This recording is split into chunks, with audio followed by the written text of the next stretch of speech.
Thank you, Nina Enrique. Good evening, everyone. I'm Alma Angeles for NET25 World News. On tonight's headlines. Hurricane Helen intensifies, now forecast to potentially hit Florida as a powerful Category 4 storm.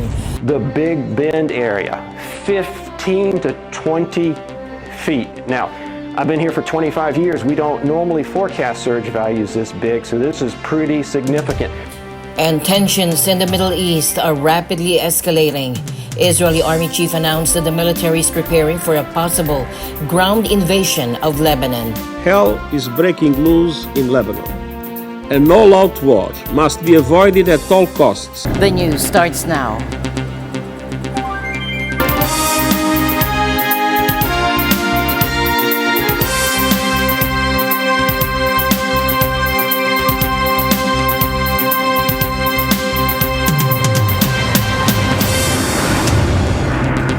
Tensions in the Middle East are escalating rapidly. Israel's army chief announced that the military is preparing for a possible ground invasion of Lebanon, following Hezbollah's launch of a ballistic missile towards Tel Aviv earlier today. While the missile was intercepted, Israel's leaders have made it clear that their campaign won't stop until displaced residents can return to their homes. המטוסים כאן למעלה, אנחנו תוקפים כל היום, גם כדי להכין את השטח לקראת האפשרות של הכניסה שלכם, וגם כדי להמשיך לפגוע בחיזבאללה. חיזבאללה היום הרחיב את מעגל האש שלו, בהמשך היום יקבל מענה חזק מאוד. אתם תתכוננו, והיום נמשיך. ואנחנו לא עוצרים, ממשיכים לתקוף, וממשיכים לפגוע בהם בכל מקום, כי המטרה היא מטרה מאוד ברורה, להחזיר את תושבי הצפון בטוח. כדי לעשות את זה, Hezbollah, meantime, vows to continue its attack until there is a ceasefire in Gaza. In just 3 days, more than 600 people have been killed, thousands injured in Lebanon, according to health officials. The UN reports that nearly 1 million people have fled the ongoing strikes. Our worst fears seems to be unfolding for the time being. We have seen an acceleration over the last week. We heard yesterday about the massive exodus of the population from the south towards Beirut. We also heard that 2 days ago was the deadliest day since the end of the civil war in Lebanon. And I would like to echo here what the Secretary General have said to the member states. Don't make Lebanon a new Gaza. As fears of an all-out war grow, Pentagon spokesperson Sabrina Singh stressed the need for diplomacy. So in terms of a ground incursion or ground invasion, that's really for the Israelis to speak to. We certainly don't want to see any action taken that could lead to further escalation in the region. We still believe that there is time and space for diplomacy. We want to see a diplomatic resolution and a solution to prevent an all-out war. Israel's army chief has warned that a ground invasion of southern Lebanon could be imminent, but it's a move Hezbollah appears to be preparing for, hoping to deliver a heavy blow to Israel, even at great cost. As both sides harden their positions, the region braces for what could be an even more devastating conflict, while intense U.S.-led diplomacy continues in an effort to prevent it from spiraling further. UN Secretary General Antonio Guterres issued a grim warning to the Security Council, describing Lebanon as teetering on the edge of disaster. Hell is breaking loose in Lebanon. An all-out war must be avoided at all costs. It would surely be an all-out catastrophe. As well as the people of Israel and the people of the world cannot afford Lebanon to become another Gaza. Israeli Ambassador Danny Danon echoed frustration, saying Israel's years of warnings about Hezbollah's military buildup have been ignored. Israel does not seek a full-scale war.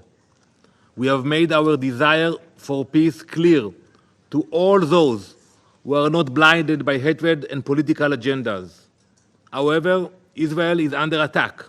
At the head of the terrorist snake, Iran has spread its venom against innocent Israeli civilians, from the Houthis in Yemen attempting to strangle global trade, to Hezbollah's rocket barrage from Hamas's practice of rape and kidnapping to the Shia militias in Syria and Iraq targeting Western personnel.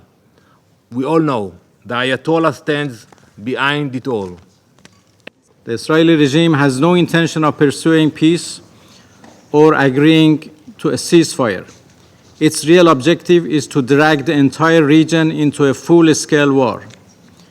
Unfortunately, the United States and United Kingdom unwavering support to Israel has given a carte blanche to them for all sorts of sinister behavior.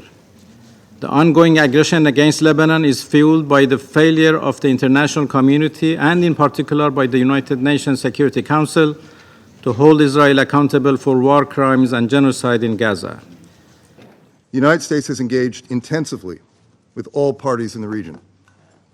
Our aim is clear: to avert a broader war that we believe is in no party's interest, not the people of Israel and not the people of Lebanon. We are gravely concerned by reports that hundreds of Lebanese civilians have died in recent days. We further mourn the deaths of 2 UNHCR staff. At the same time, and as we have repeatedly made clear, the Security Council cannot ignore the origins of this particular conflict between Israel and Hezbollah. Even as we work to avert a broader war, we have been clear that Israel has the right to defend itself against Hezbollah's attacks. In a coordinated move, the U.S., France, and their allies, including Germany, the EU, Saudi Arabia, Qatar, and the UAE, issued a joint statement calling for an immediate 21-day ceasefire along the Israeli-Lebanon border. The temporary truce, they said, would allow space for diplomatic efforts to prevent further escalation. The coalition urged both Israel and Lebanon to endorse the ceasefire and pursue a peaceful resolution. Former President Donald Trump is once again in the spotlight after intelligence officials briefed him on specific and escalating threats from Iran to assassinate him. According to the Office of the Director of National Intelligence, these threats are very real and they're aimed at sowing chaos in the U.S. Officials believe Iran may be trying to interfere in the upcoming November election, as Tehran does not want Trump, the Republican presidential nominee, to return to office. As you know, there have been 2 assassination attempts on my life that we know of, and they may or may not involve, but possibly do, Iran. Now why? During his first term, Trump withdrew the U.S. from Iran's nuclear deal, imposed heavy sanctions, and ordered the killing of Iranian General Qasem Soleimani's actions that continue to provoke strong retaliation efforts from Iran. U.S. intelligence agencies say coordinated attacks against Trump have increased in recent months, with law enforcement working diligently to ensure his safety. Speaking out on social media, Trump also warned that any attempt on his life would be a death wish for the attacker. He also thanked Congress for unanimously approving increased funding for the Secret Service. And by the way, I want to thank the Democrats because they just increased funding for the Secret Service, who worked very hard. They increased funding for the Secret Service, and nobody will believe this. It was a unanimous vote. Republicans, every single Republican, every single Democrat present voted in favor. That was the first unanimous vote we've seen in a long time, and that's to increase the funding of the Secret Service. So I thank everybody in Congress. At a rally near Charlotte, North Carolina, Trump addressed the threats with his characteristic tough talk. But we've been threatened very directly by Iran, and I think you have to let them know, because the best way to do it is through the office of the president, that you do any attacks on former presidents or candidates for president, your country gets blown to smithereens, as we say. Last week, intelligence officials revealed that Iranian hackers stole confidential information from Trump's campaign and allegedly passed it on to President Biden's team in June. Tehran has denied these accusations, but it counters that the U.S. has meddled in Iranian affairs for decades. Now, while Trump was addressing security concerns, Vice President Kamala Harris was in Pittsburgh focusing on the economy. Let's listen in. Look, I'm a capitalist. I believe in free and fair markets.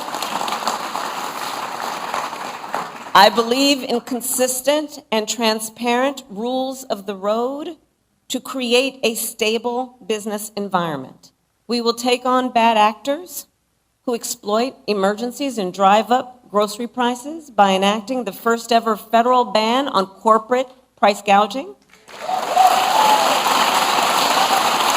I will never hesitate to take swift and strong measures when China undermines the rules of the road at the expense of our workers, our communities, and our companies, whether it's flooding the market with steel, inferior, or at all, unfairly subsidizing shipbuilding, or hurting our small businesses with counterfeits.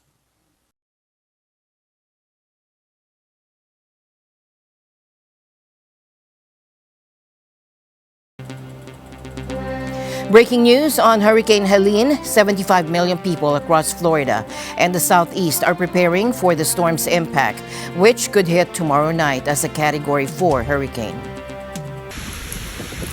Forecasts show that Florida's Big Bend region may see wind speeds of up to 130 miles per hour and storm surges reaching 20 feet.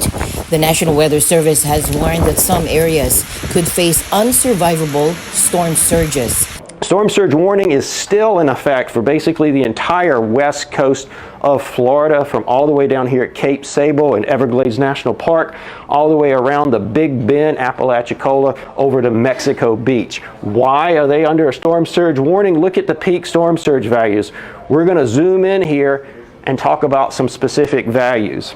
Let's talk about first the Big Bend area, 15 to 20 feet. Now, I've been here for 25 years. We don't normally forecast surge values this big, so this is pretty significant. So if you're in this area here, this purple area here, Horseshoe Beach, Steinhatchee, Cedar Key, you need to be taking this seriously right now. And if you've been ordered to evacuate, you got to do so very, very soon.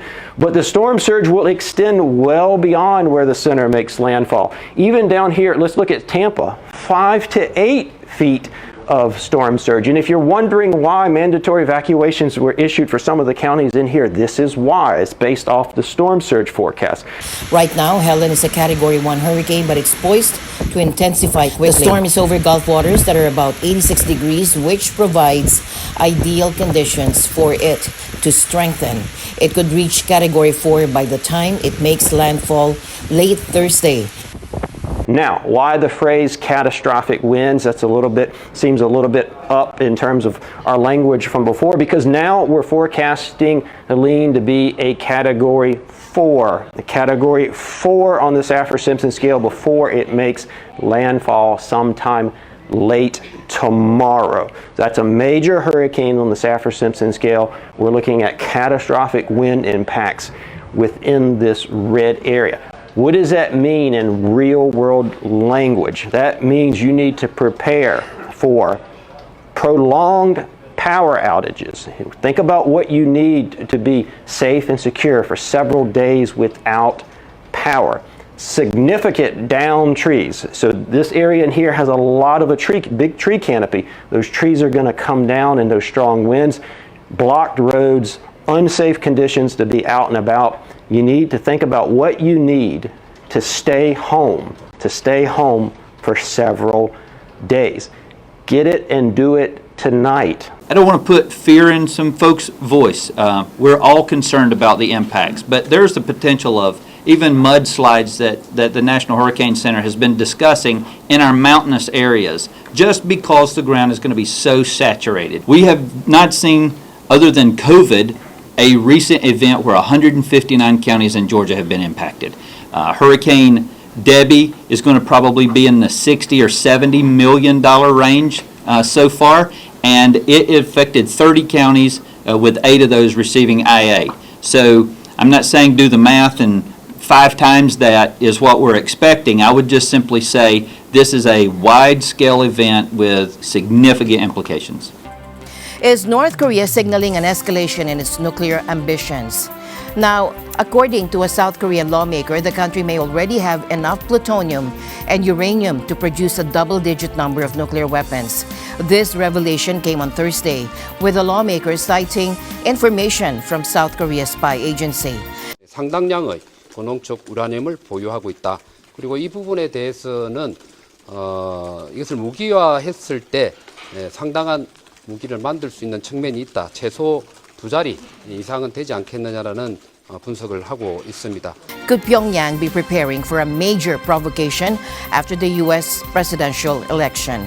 The agency has suggested that North Korea could conduct its seventh nuclear test after November 5, according to Lee Song-kwon, a member of the Parliamentary Intelligence Committee. 미국의 대선을 앞두고 이루어질 가능성이 있는가에 대해서는 배제할 수는 없지만 다양한 방식의 군사적 도발, 예를 들면 ICBM 발사라든지 인공위성 발사나 미사일 발사, 다양한 수단들이 있기 때문에 미 대선 전보다는 더 후가 될 가능성이 있지 않겠느냐라는 분석이 있었습니다.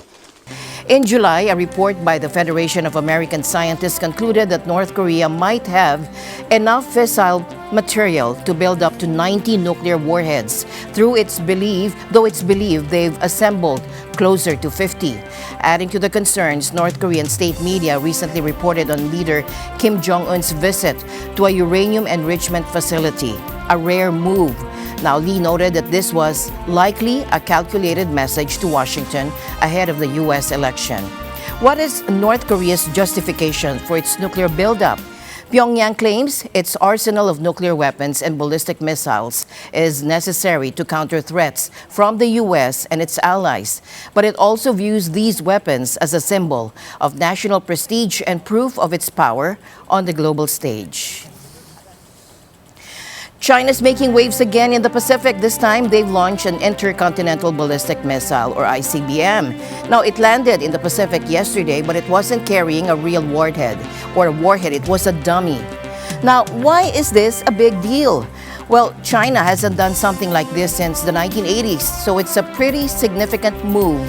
It's got other countries alarmed, like Japan, for example. They say they didn't get any warning. Australia wants to know why China did this.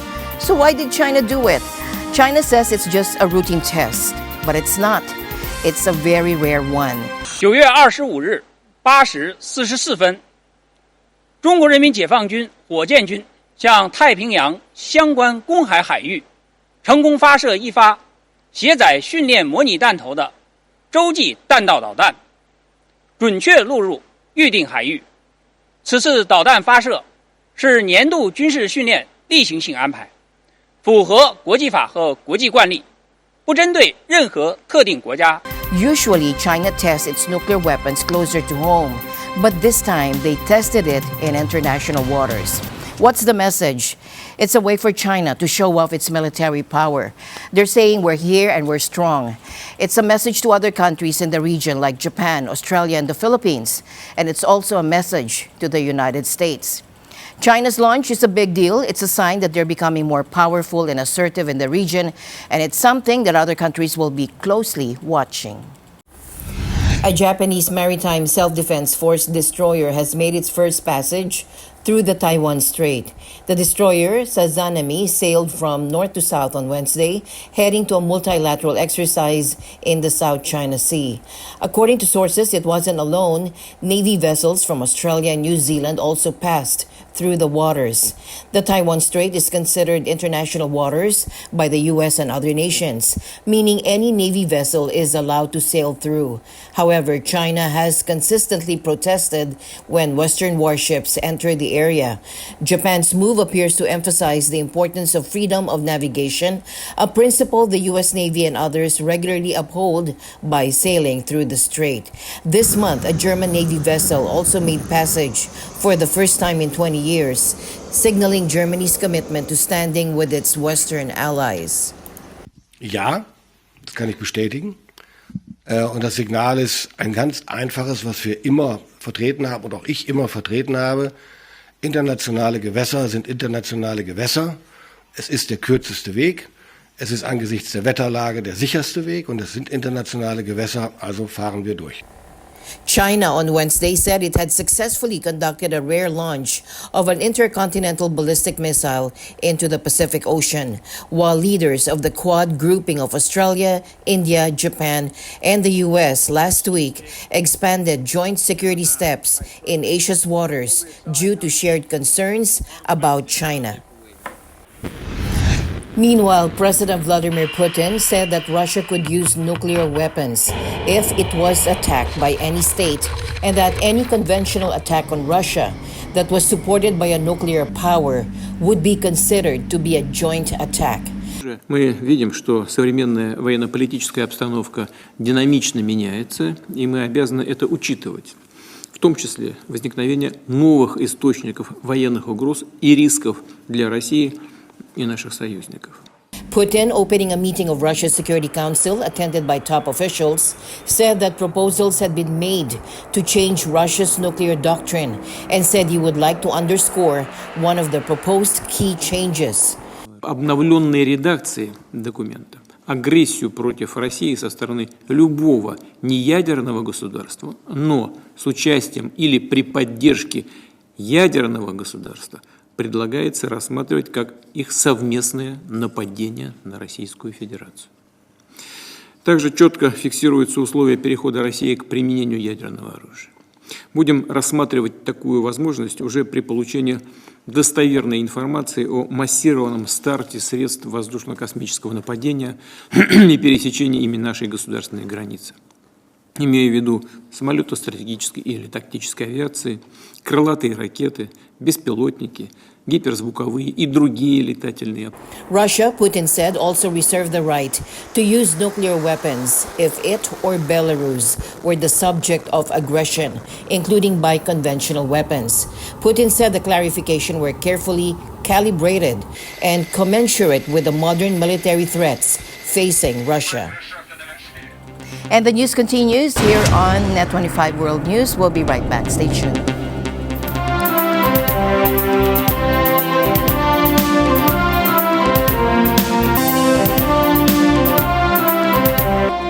Imagine living on an island so low that rising tides could swallow your home. And that's the reality for the people of Tuvalu, a tiny nation in the Pacific Ocean. Tuvalu's Prime Minister Fileti Teo recently sounded the alarm at a UN meeting. He warned that by 2050, half of the main island, Funafuri, could be submerged. And that is where most Tuvaluans live, clinging to narrow strips of land barely 20 meters wide. Over the past 3 decades, sea levels have risen 15 centimeters in Tuvalu, a rate that's 50% faster than the global average. Sea level rise is a global and a multi-dimensional phenomenon that requires global action and prompt response. No nation, no community can address it alone. For small island developing countries, sea level rise poses an existential threat to our economies, to our culture and heritage, and to the land that nourished our ancestors for centuries. The existential threat we face is not of our making, but it will remake us. Australia has offered a lifeline, allowing 280 Tuvaluans to migrate each year. But many fear that leaving their homeland behind is only a matter of time. It's an emotional one, and it's not a fair situation from our end that we are facing the brutal impacts of this crisis that we contribute very little to. And what's endangered is our identity to our land, our identity as Tuvaluans, and the future of our children and our descendants. We don't have a plan to move somewhere else, like another country. Maybe Australia. It's a very hard decision to make because we have to leave our country. And to leave a country, you have to leave aside the culture. Tuvalu's diplomats are fighting for international recognition of their plight. They want the United Nations to declare that a nation's sovereignty continues even if it's partially or completely submerged due to climate change. I've been an advocate and a youth advocate for climate mobility, but it doesn't mean that we are right now requiring the movement of people at this stage. What we advocate for is the clear path of people to move when it comes to worst case scenarios. And the Philippines Treaty has put us that, have shown a clear path. But it's supposed to be a plan B, not a plan A. It's a desperate plea for survival in a world where the consequences of climate change are becoming increasingly severe. Ever wondered what it would be like to have virtual information overlaid on the real world? Well, Meta Platforms is about to make that a reality with its innovative AR glasses. Take a look. This is Orion. Meta Platforms chief executive Mark Zuckerberg unveiled Orion, the company's first working prototype of augmented reality glasses, during its annual Connect conference on Wednesday. It is a completely new kind of display architecture with these tiny projectors in the arms of the glasses that shoot light into waveguides that have nanoscale 3D structures etched into the lenses so they can diffract light and put holograms at different depths and sizes into the world in front of you. Users will be able to interact with the glasses through hand tracking, voice, and wrist-based neural interface. Zuckerberg said Meta plans to make Orion smaller, sleeker, and more low-cost before releasing it to consumers. Zuckerberg positioned AR technology as a sort of magnum opus when he first pivoted toward building immersive metaverse systems in 2021. Delivering products, however, has been hampered by high development costs and technological hurdles. The company's metaverse unit, Reality Labs, lost $8.3 billion in the first half of this year, according to the most recent disclosures. It lost $16 billion last year. Meta also announced a slew of new AI chatbot capabilities. Meta AI will now respond to voice commands, and users will have the option to make the assistant sound like celebrities like Judi Dench, John Cena, and Awkwafina. Are live demos risky? Live demos can be risky, yes. Thanks, Awkwafina. Later this year, the company plans to add video generation capabilities and the ability to perform some real-time language translations. And that's it for tonight's broadcast. For everyone here on NET25, I'm Alma Angeles. Thank you all for joining us. Good night.